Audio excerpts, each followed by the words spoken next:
think one of the fallacies around trauma is that we have to get rid of these coping strategies because they're rooted in trauma and they're bad for us. Actually, no, we need those. Like, they help us function during really stressful responses. We just don't want dissociation to show up in our day-to-day life. You're listening to Make Some Noise podcast, episode number 441 with guest Christine Gibson.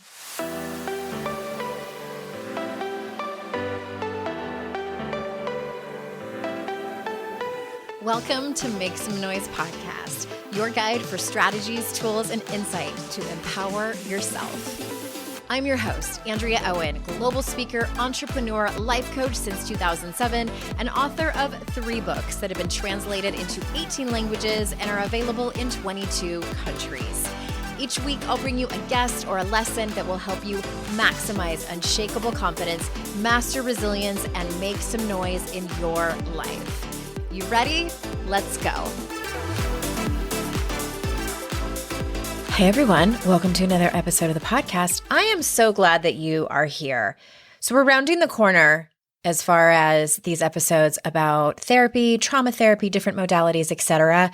I believe, I can't promise, but I believe we are done at the end of April, and then we are going into relationships. I can't wait. All different aspects of relationships we're going to talk about. So stay tuned for that.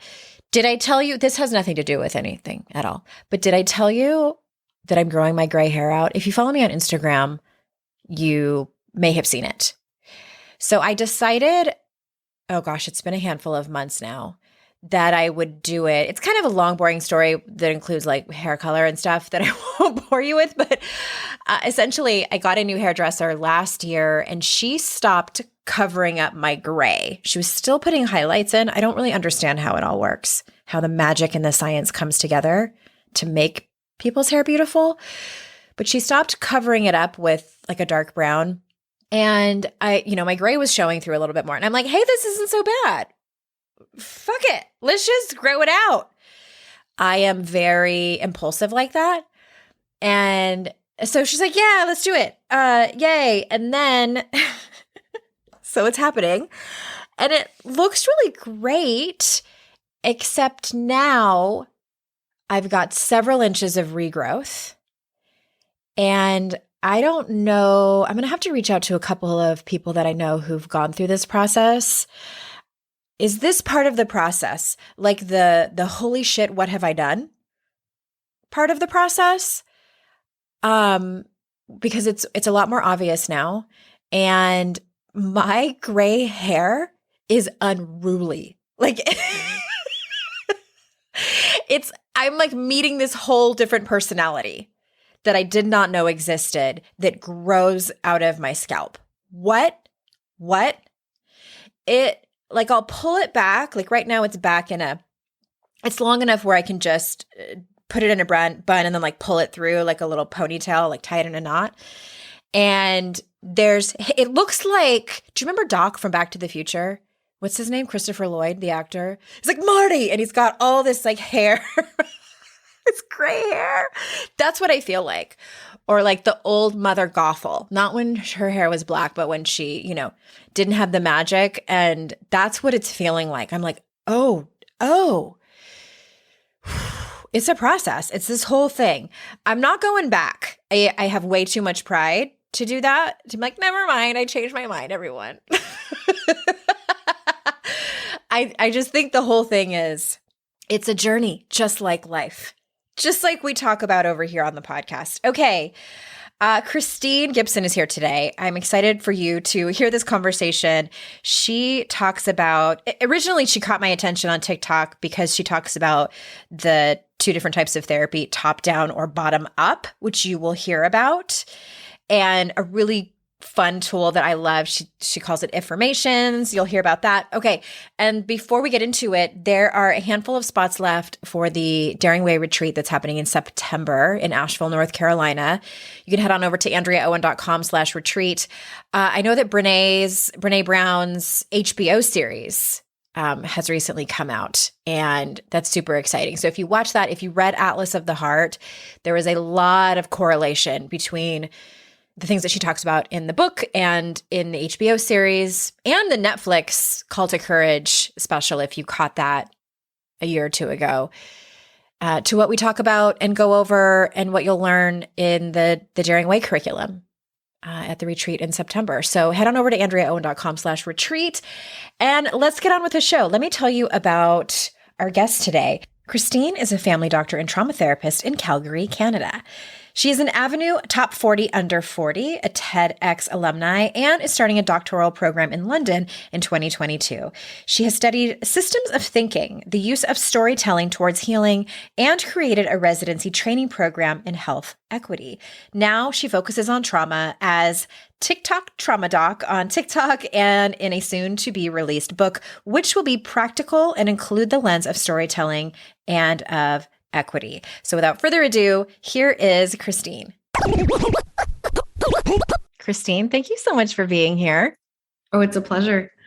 All right, I'm going to jump in because I have so many questions for you and I want to make sure that we have enough time. And I had to cut us off because I have so many personal questions for you. I'm like, well, I need to share this with the listeners.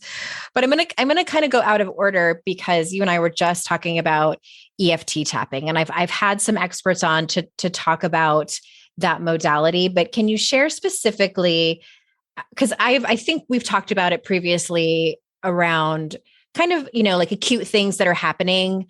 I've used it for major stressors that are going on in my life and it's been super helpful, but you talk about how EFT can help with trauma. So can you provide like an example of that? Yeah, absolutely.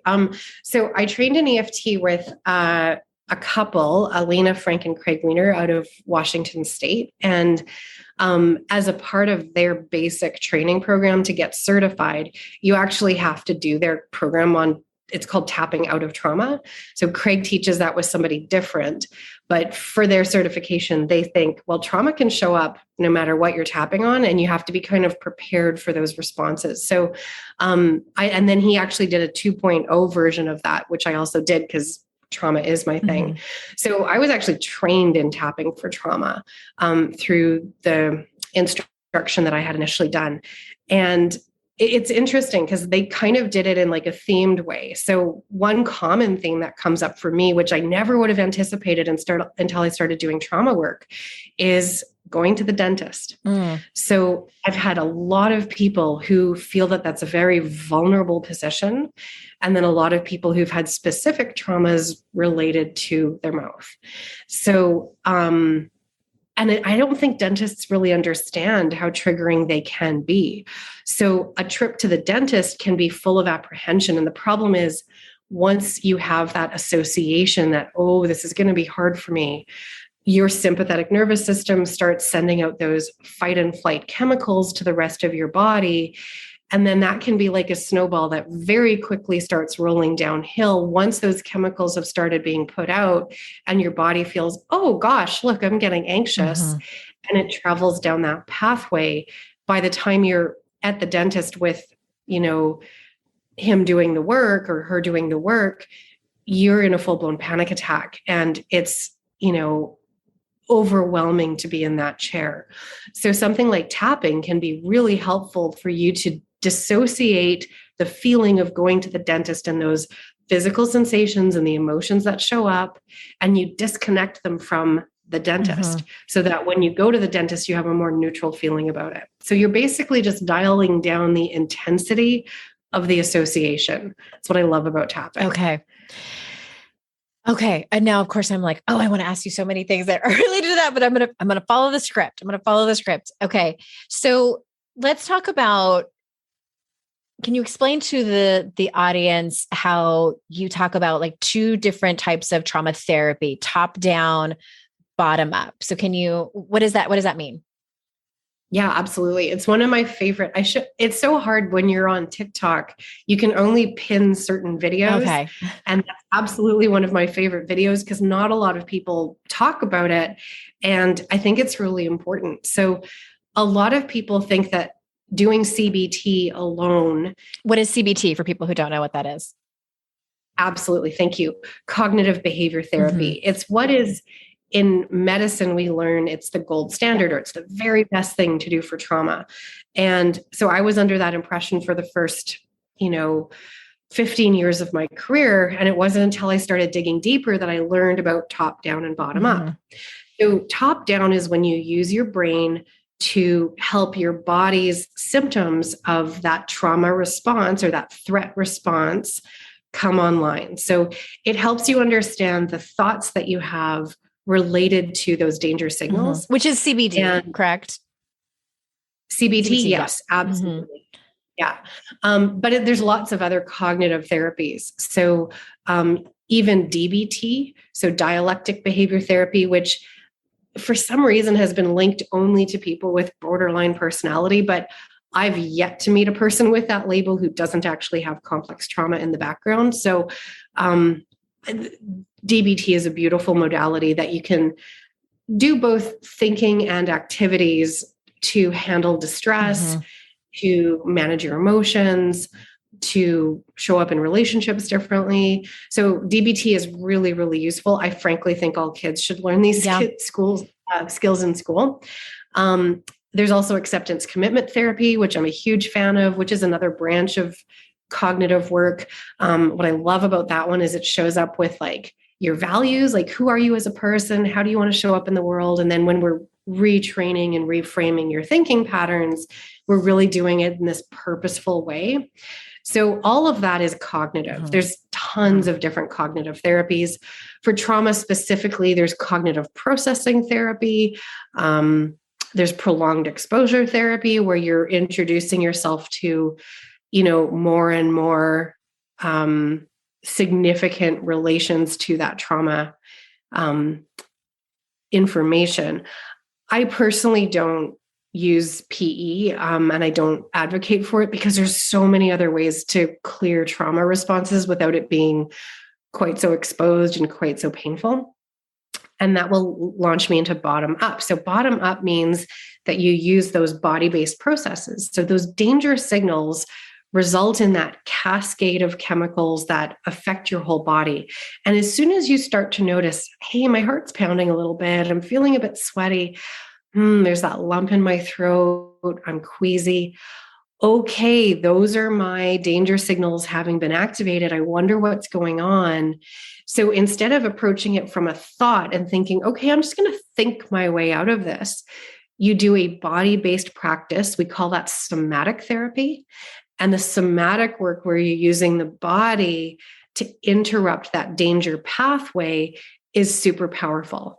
And it's been ignored a lot in the therapeutic process, but it's starting to become more and more available and unfortunately not as accessible. So there's a long history of somatic work, starting with, there's the book Waking the Tiger by Peter Levine, and he does somatic experiencing. And now he has a whole program available on Sounds True, and you can listen to it.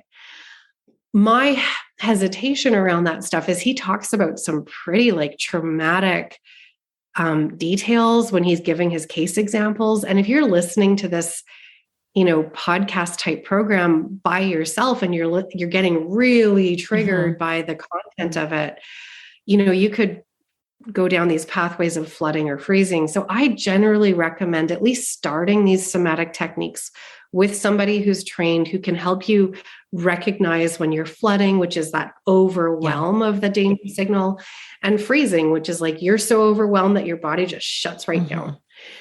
So I love bottom up work. I do a fair bit of it with the tapping that we've mentioned, also havening and tremoring. I've trained, there's a version very similar to Peter Levine's called sensory motor psychotherapy. That's through a woman named Pat Ogden. I've done her level 1 training. So I incorporate that into a lot of what I do. So the body-based work, there's just so much out there that you can train on. I'm studying brain spotting this weekend, which is where you look at things with your eyes. So there are so many different modalities out there. It almost gets overwhelming to try to figure out what you want to explore. And it's also not super accessible. So one of the reasons I'm writing this book is because only people who have $150 or $200 an hour to spare are going to be able to find one of these therapists and pay for it. And I just don't think that's fair. Absolutely not.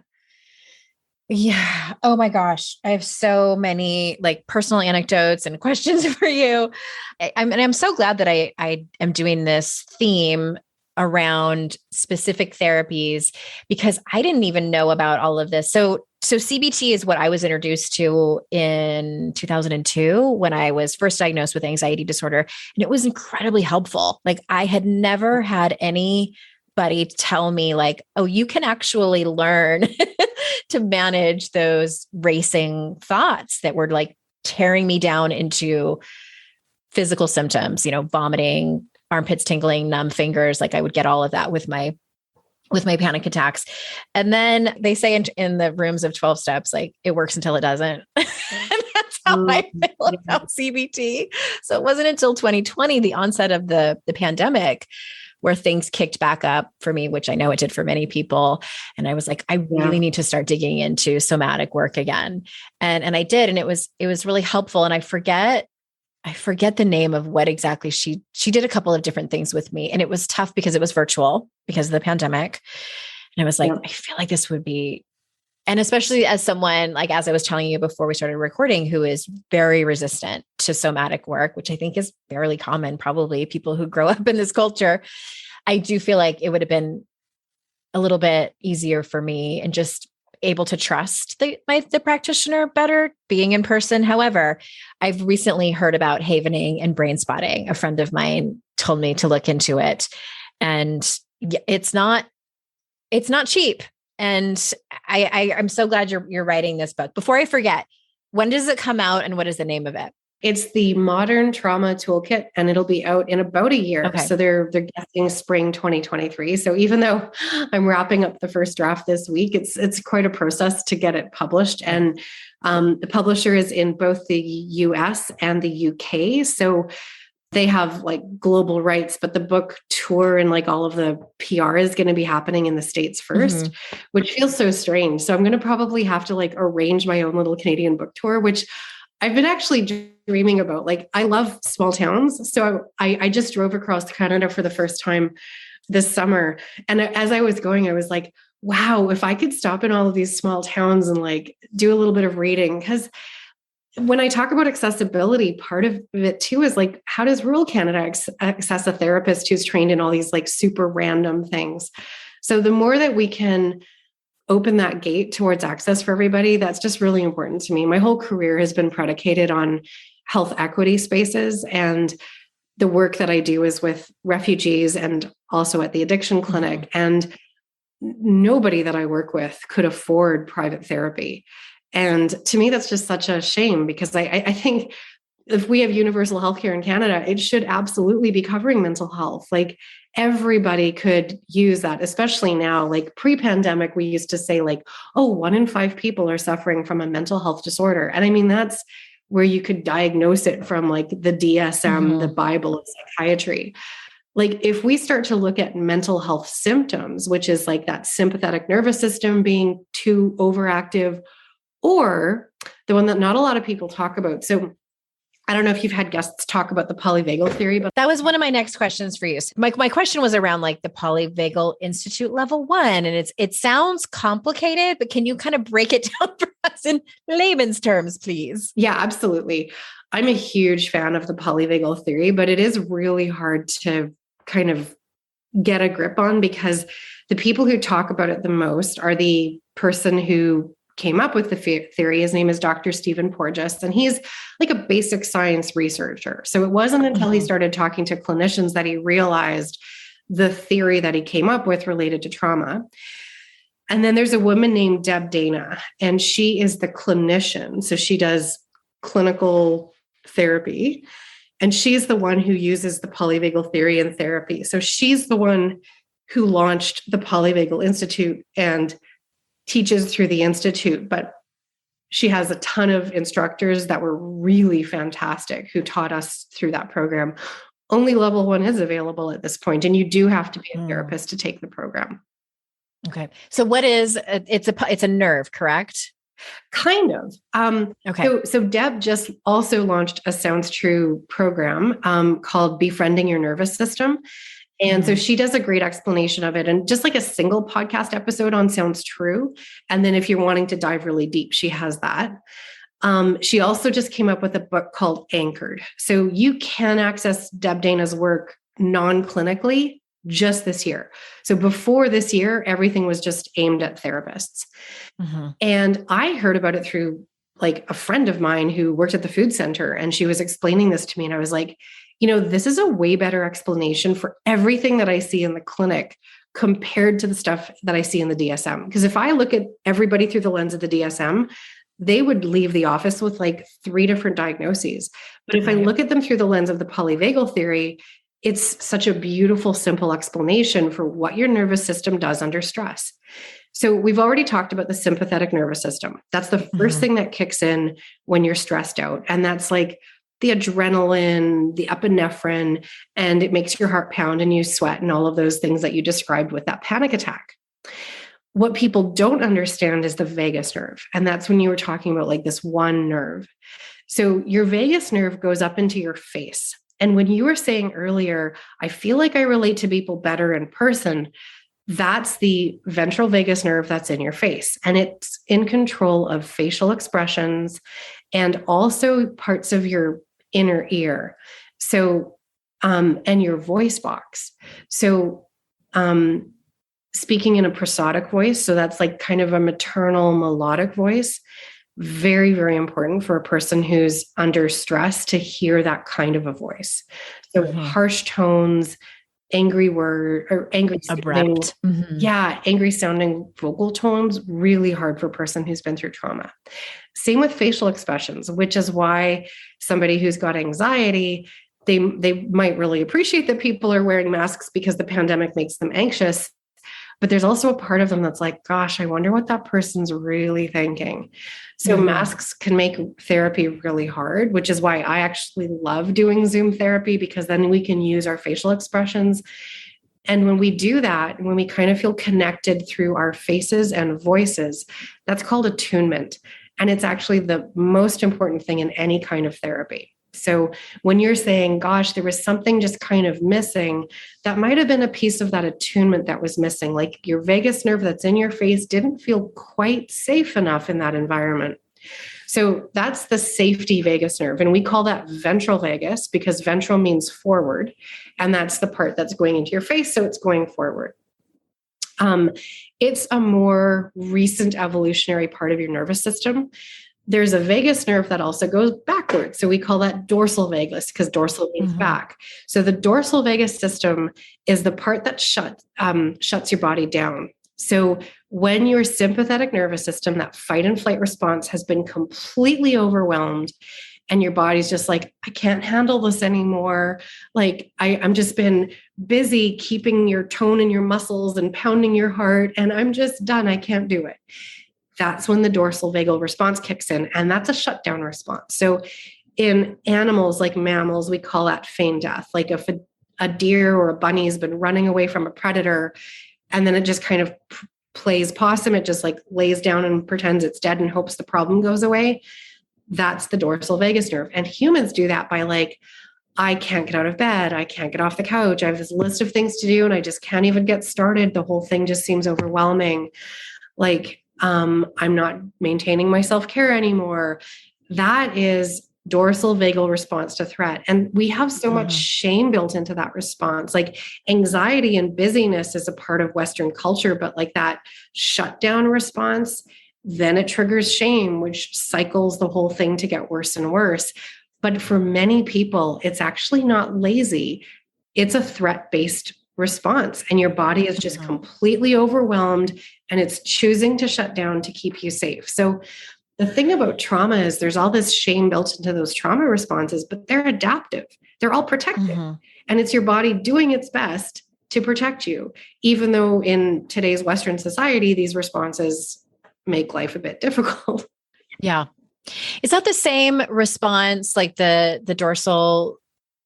Is it the dorsal vagal or dorsal vagus nerve? Dorsal vagal response.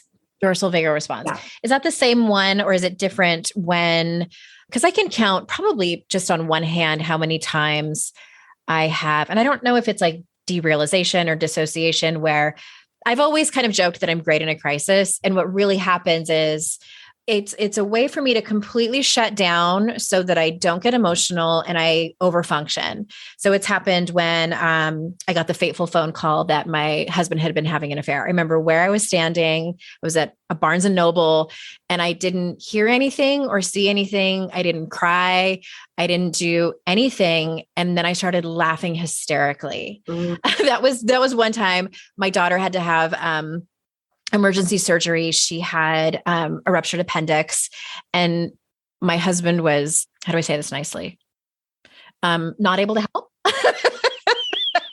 Yeah. So I was like, and my daughter was hysterical. And I just was like, okay, I'm going to do all the things. I don't even know if I ever really truly processed how incredibly scary that was and that we could have lost her. She's only 5. So is that what's happening? Like or is that different? Because what the examples that you described were things that I don't really experience that. Like I'm always like over functioning. Yeah. So that was a combination of two active nervous systems at the same time. So it's a bit of a fallacy to think you're all sympathetic or all dorsal vagal or parasympathetic. You can have elements of both of them activating. So the part of the dorsal vagal response that you experienced was derealization, which is that disconnection from self. So it's almost like an out-of-body experience when you're kind of watching yourself do all the things and you don't really feel like you're kind of thinking through them. It's almost an automatic reflex that shows up. That is a bit of a dissociative response. And dissociative responses are super helpful. Like, I think one of the fallacies around trauma is that we have to get rid of these coping strategies because they're rooted in trauma and they're bad for us. Actually, no, we need those. Like, they help us function during really stressful responses. We just don't want dissociation to show up in our day-to-day life. So it's great that you were able to like kind of dissociate and just get her done. So you used your sympathetic nervous system, which is the one that keeps us moving and doing the things, and the parasympathetic response of just kind of dissociating.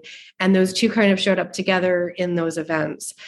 Interestingly, when you say you started laughing hysterically, that is connected to your dorsal vagus nerve because it goes all the way down and innervates down to the diaphragm.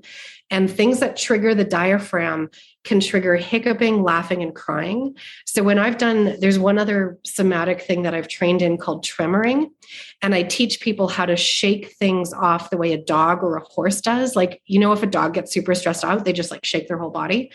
Humans can do that. So I have taught tons of patients how to do it. And like 95% of people can learn very quickly how. Like, it's something that we naturally do, but we suppress it.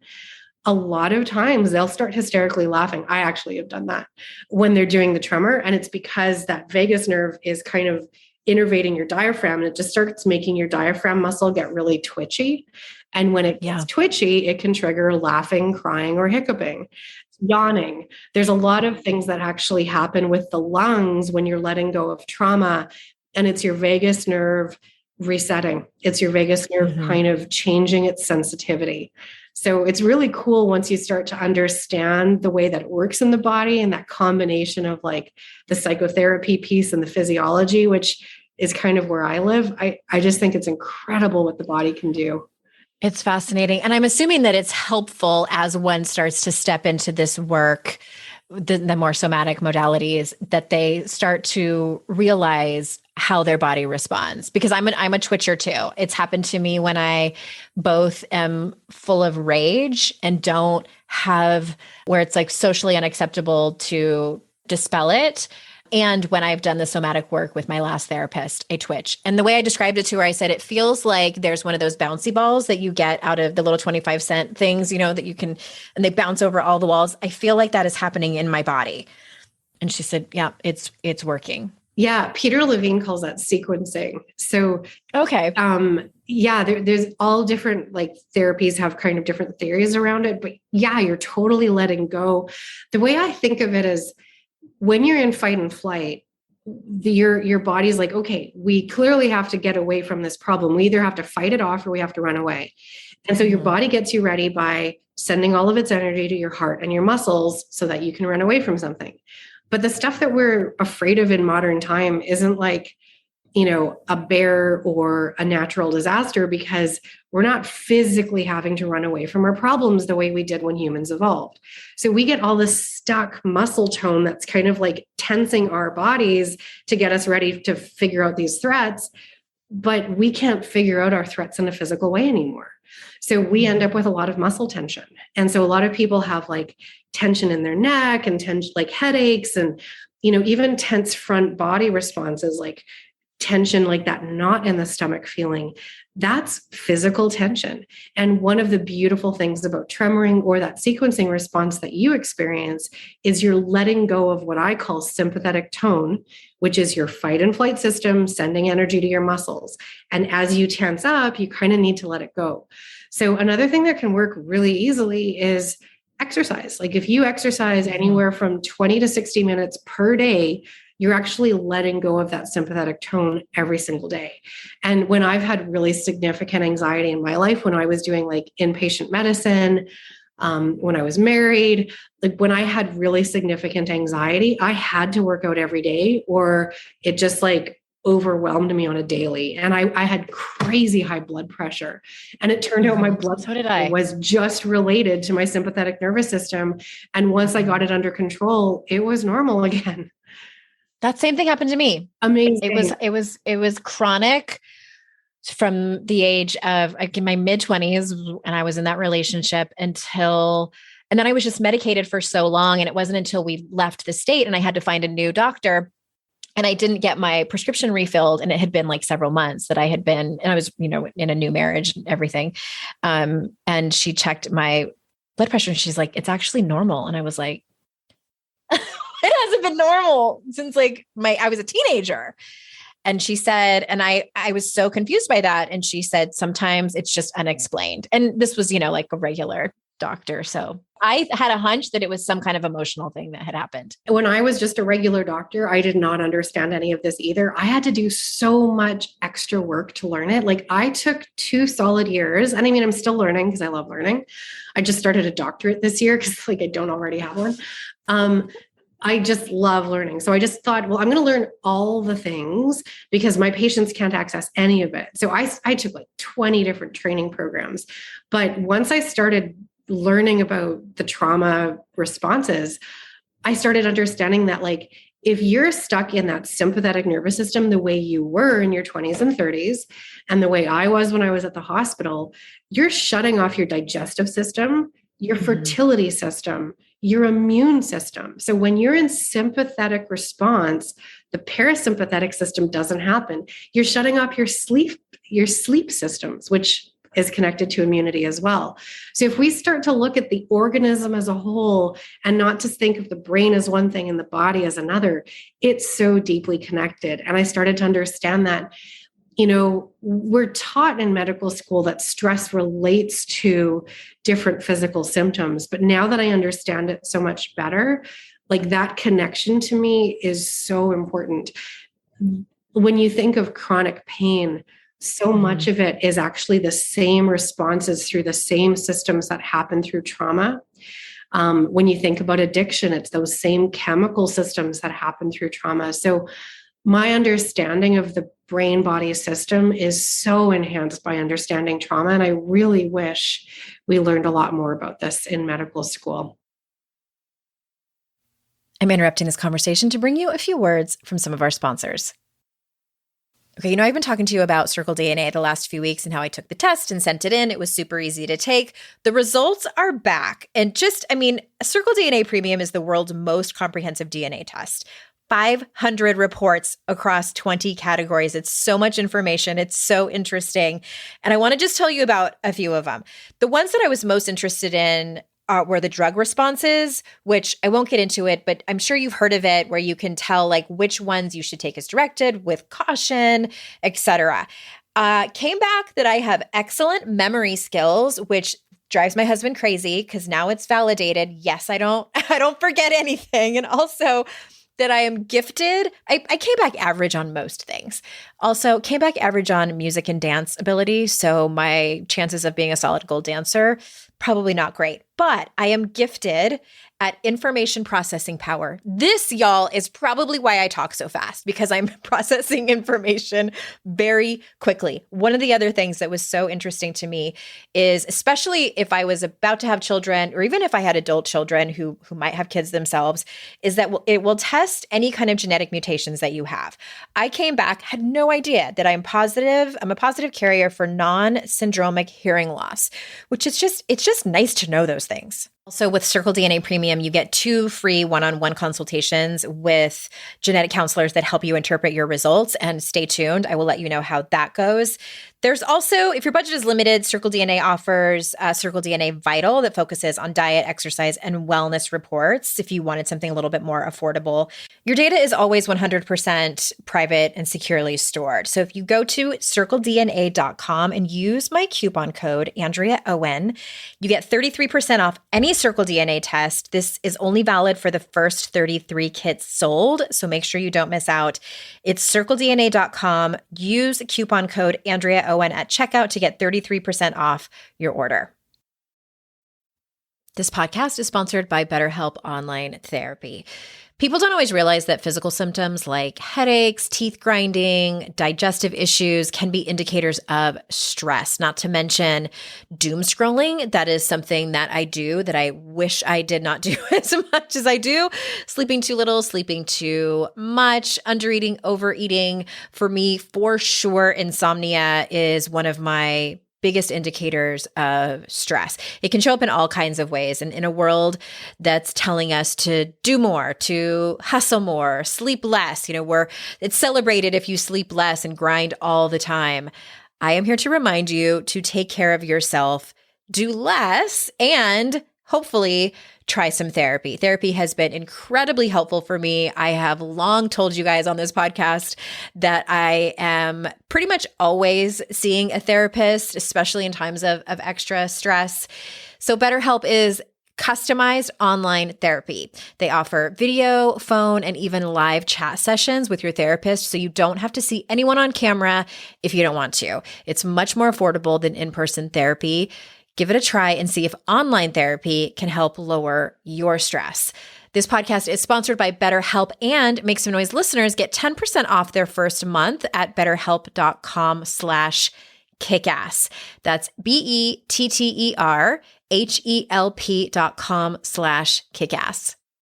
This episode is brought to you by Four Sigmatic, a wellness company that is well known for its delicious mushroom coffee that is real organic, fair trade coffee with lion's mane mushroom for productivity and chaga mushroom for immune support.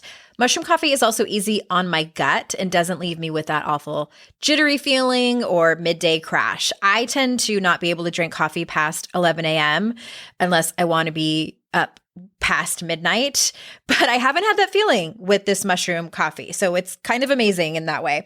All Four Sigmatic products are organic and plant-based, plus every single batch is third-party lab tested to ensure its purity and safety, so you know you're getting the highest quality coffee and mushrooms possible. You might be thinking, does this coffee taste like mushrooms? I can guarantee it tastes just like coffee that you have. I was worried about that too, even though I love mushrooms. It does not taste like mushrooms. It brews dark and nutty and tastes incredible. It also has over 20,000 five-star reviews. And best of all, Four Sigmatic backs their products with a 100% money-back guarantee. Love every sip or get your money back. We've worked out an exclusive offer with Four Sigmatic on their best-selling mushroom coffee, but this is just for Make Some Noise listeners. Get up to 40% off on mushroom coffee bundles. To claim this deal, you must go to foursigmatic.com/Andrea Owen. This offer is only for Make Some Noise listeners and is not available on their regular website. Again, you'll save up to 40% and get free shipping. So head on over to foursigmatic.com/Andrea Owen and fuel your mornings with some delicious morning coffee. And if you ever need any of the codes or links for this or any other products, head on over to AndreaOwen.com/sponsors, and they are all right there. Easy to click on. I have so many questions, but I intuitively am thinking what people are probably wondering as they're listening to this is, of course we can look big picture, and I'm so curious about all the different modalities and how they relate to trauma and healing trauma more specifically. But what if someone is listening to this who is certain or fairly certain they've had some trauma in their life that is holding them back in some way or another, whether it is manifesting as poor sleep or any of the things that you mentioned, or even just like lack of self-confidence, or who knows, any list of things. Where should they even start?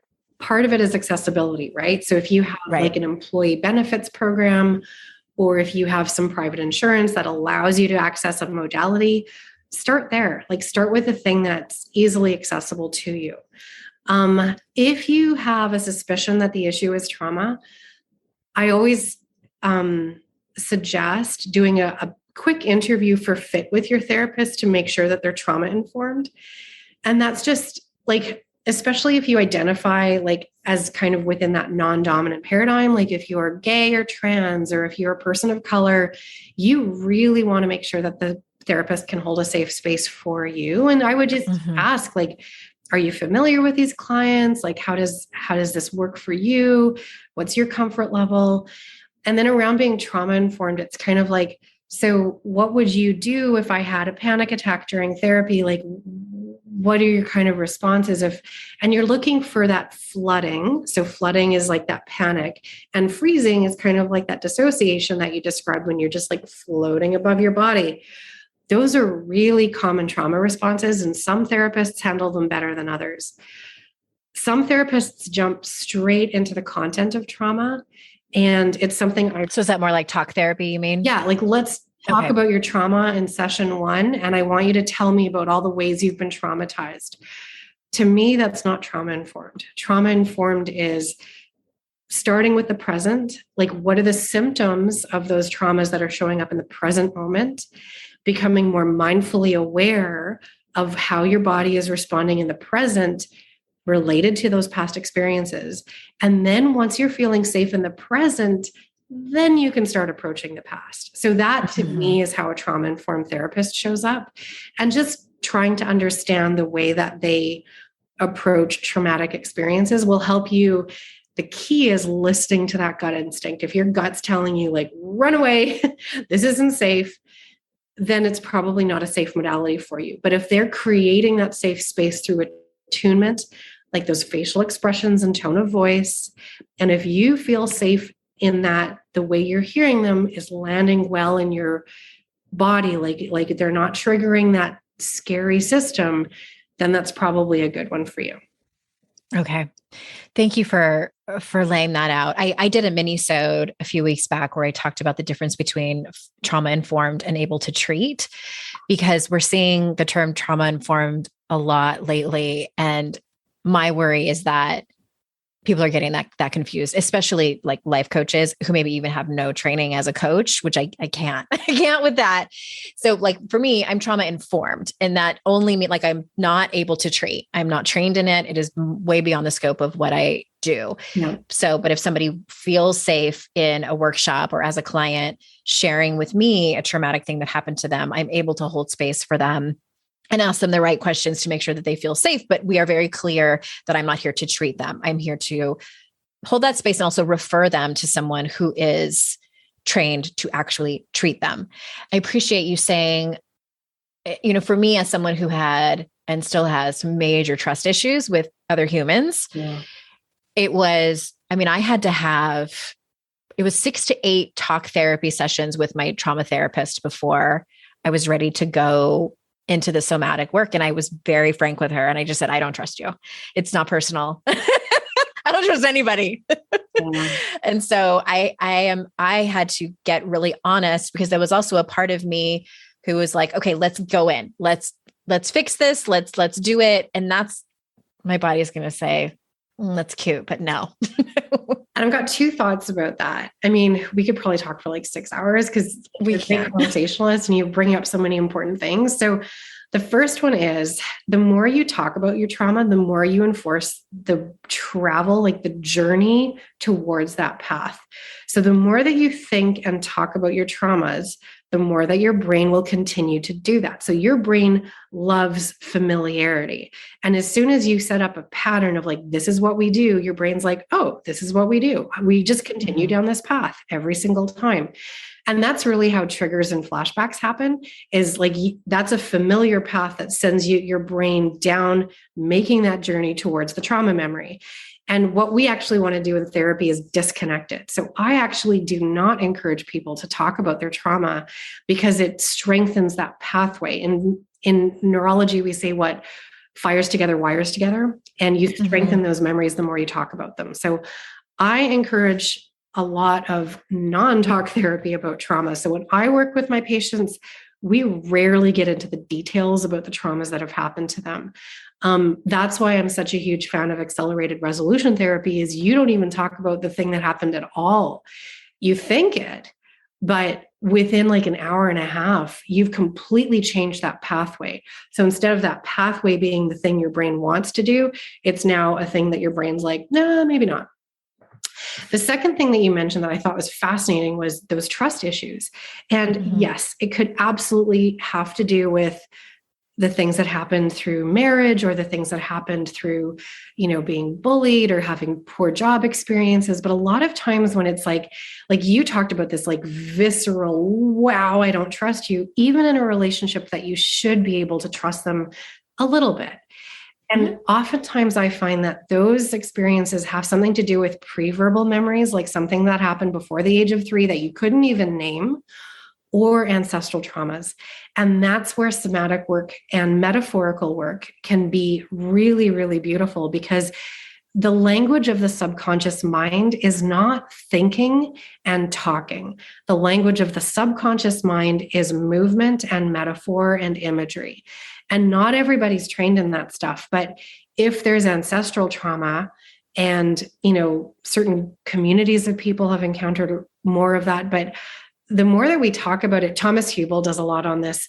There's these collective traumas that we all kind of carry as this like global community. Like if we think about the pandemic or climate change, like we're carrying this stuff in our tissues now. And there's huge amounts of ancestral trauma that all of us could probably unearth if we had access to it. So one of the beautiful things about me doing all of these therapy trainings is every time you do something, you have to practice it on yourself. And I'm like, oh, wow, there's that too. Because like when you're in a helping profession, you're like, oh, I'm good. I'm holding space for all the others. But then you realize, oh yeah, I'm a human too. I'm going to show up in that way. So yeah, that's another thing that I love the connection to somatic work is like, well, what else are you holding on that's not even yours?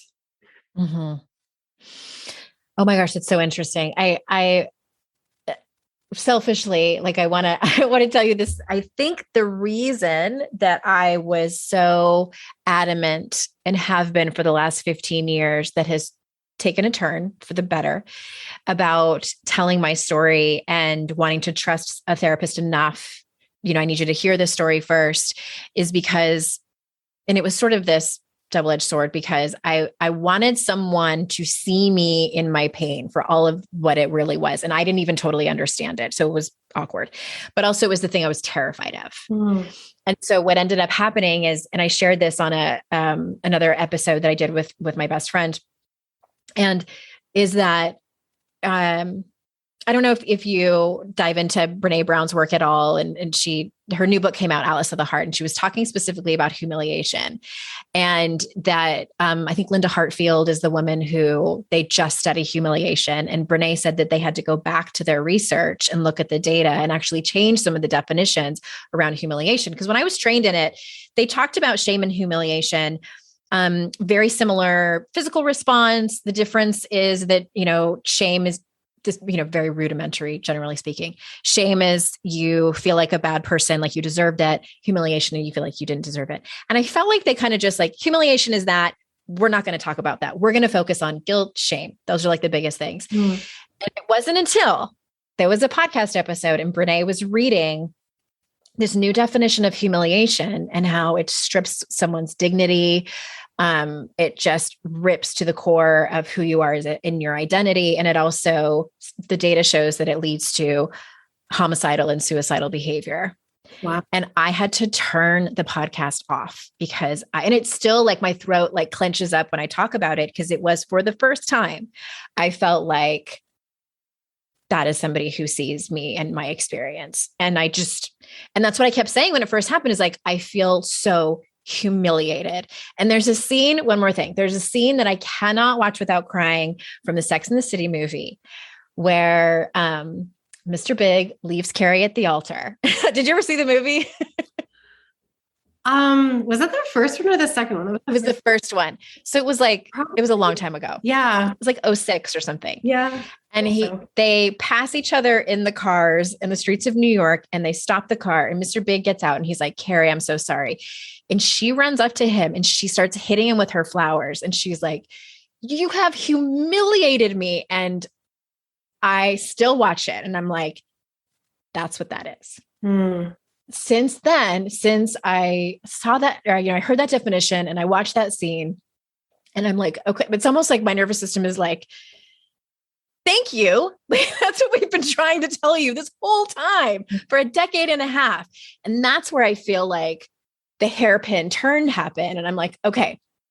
And it was almost as if I've been stuck for a decade and a half that I couldn't name it. And not only could I not name it, nobody else totally understood. And even people who had similar stories of infidelity and just like that profound humiliation never named it until finally. And I'm like, it's not really shame. Like it kind of is, and I always felt like it was kind of like, yeah, it's humiliation. Anyway, so that was, I think, the thing that like I kept talking about it because I kept trying to understand it. Like, what is this? Yeah. Or get like a therapist to understand it. And that's been fairly recent that happened. And that blew the lid off. I'm telling you, Christine, like it blew the lid off for my own treatment. And I don't mean to make this whole podcast episode about me. I'm sorry, everybody, but they've been hearing me talk about it for like 10 years. Yeah. I think it's a good example of a journey in someone's therapy and healing their trauma, because it can be confusing. Like I felt like it was so confusing at times, and I just wanted it to be gone. And then there's a whole conversation around expectation management and all that stuff. But anyway, I'm going to stop talking. What I love about what you said was just like feeling heard, feeling seen.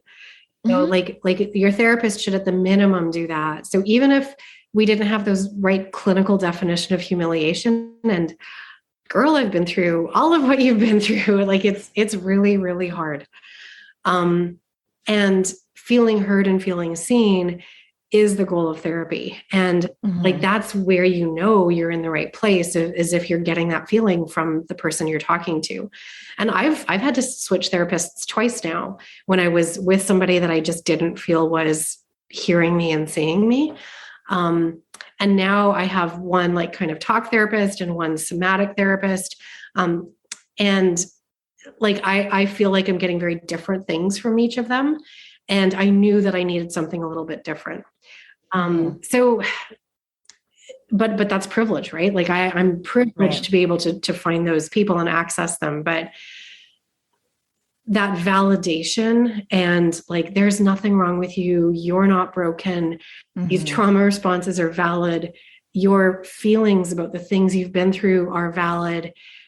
That's the thing that heals, not necessarily telling the details of the story, although that's the doorway into for some people, for sure. And you don't want to deny them that, especially like, if it's a historically oppressed group and they're just like, I need you to see me. Like I remember doing something with a friend actually who had a panic attack while we were traveling. And she said, you have no idea what it means to have a white woman sit there and listen to me for an hour, everything that I want to talk about. And you're just going to sit there and listen. She's like, that was just as therapeutic as the thing that we just went through to help me with my panic. And that wasn't something I'd really thought of before. So like, obviously she was a person of color, she was Indigenous. And I just think that there's all these powerful ways that bodies respond in connection, and that bodies respond with our nervous systems that we are just starting to understand. And it is such an incredible thing to be a part of that understanding. Like we've only been studying trauma since the 1970s. Like this is a really new thing.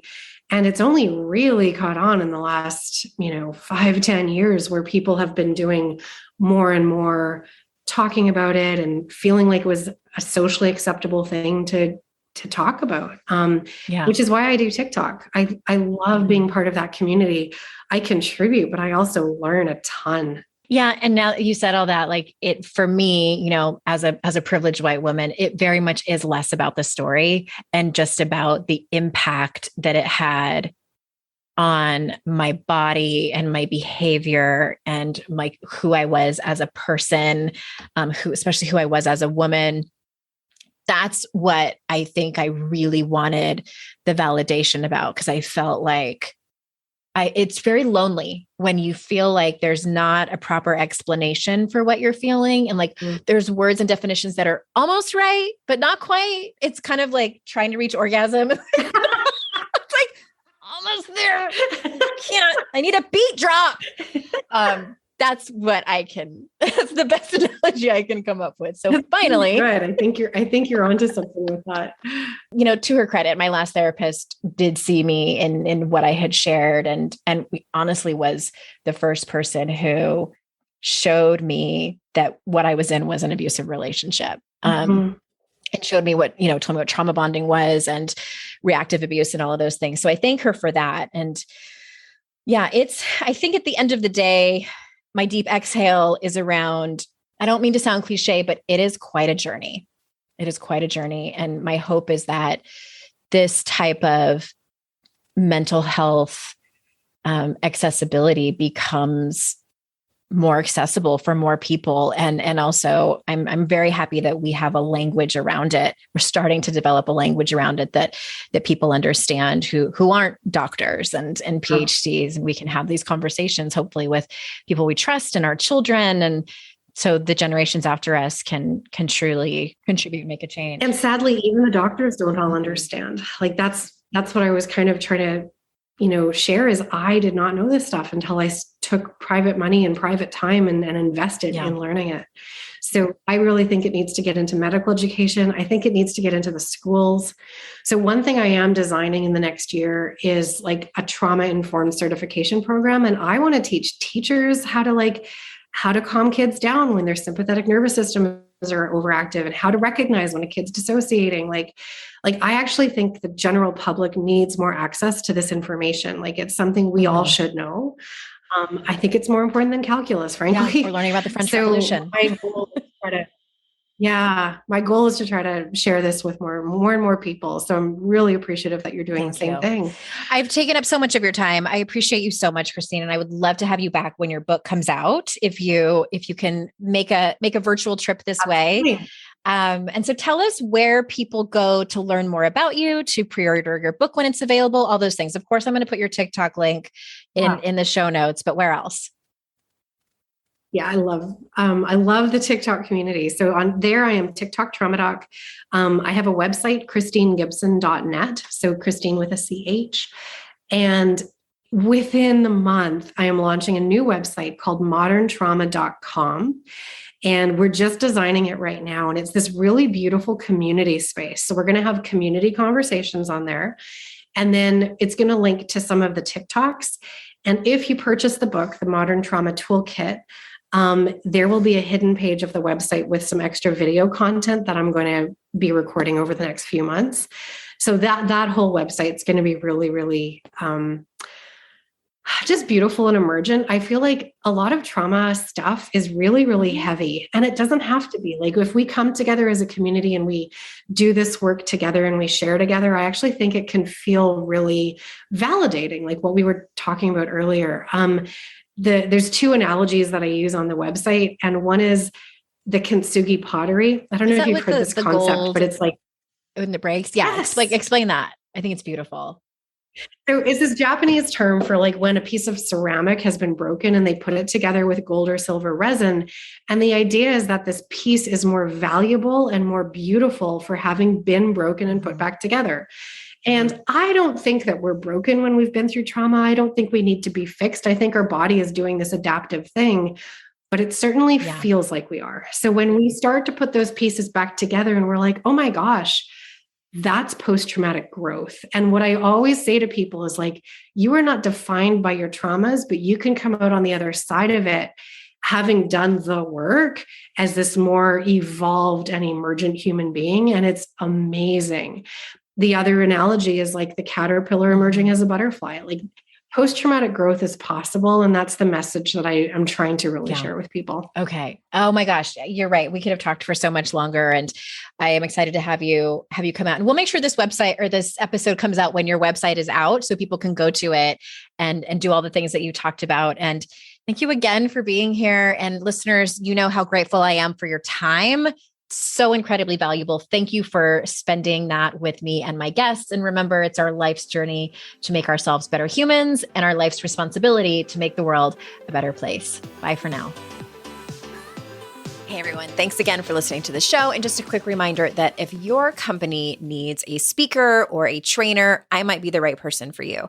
I speak and do keynotes on confidence and resilience for mixed audiences, as well as do trainings on the Daring Way, which is the methodology based on the research of Dr. Brené Brown. So if you think it might be a good fit, hit me up at support@AndreaOwen.com or head over to my speaking page, AndreaOwen.com/speaking.